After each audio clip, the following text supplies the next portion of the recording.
Hello, my name is Ariel, like the mermaid, and this video is for people who don't get it.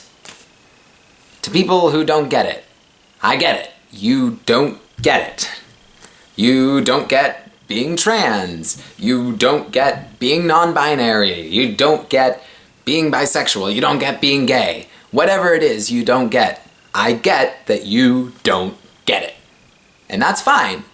Sometimes people just aren't gonna get it, and that's understandable. We all have we come from different backgrounds, we have different lives, we have different sexualities, we have different genders, we have different life experiences, and so there's gonna be experiences that we can understand, and there's gonna be experiences that we don't understand.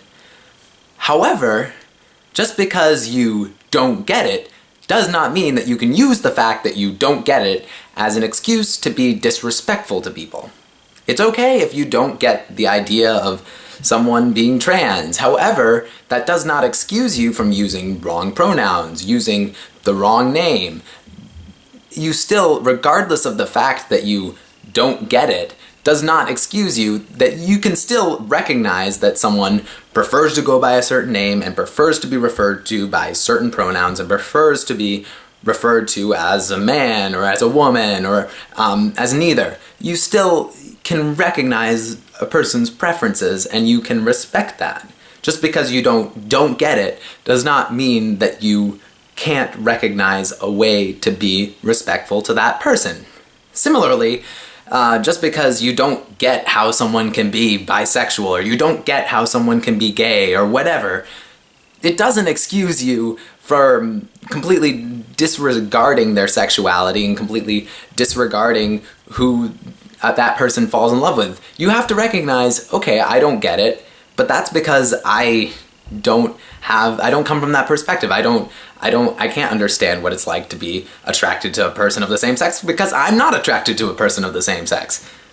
Recognize that you don't get it and then move on, okay? And you can still be respectful. So, yeah, basically, it's okay if you don't get it. I get it, but admit to yourself that you don't get it and admit to other people that you don't get it, but don't be disrespectful just because you don't get it. And by the way, sometimes try to get it. There's going to be a certain extent that you're not going to be able to completely get it because you're not going to be able to get completely what it's like to be trans. You're not going to be able to get completely what it's like to be queer unless you are queer and unless you are trans. You're not going to be able to completely understand that experience, but you can try to empathize with people and you can make an effort, and sometimes I think if you think about it enough, you will realize that it's a little bit less complicated and a little bit more simple than you are making it out to be.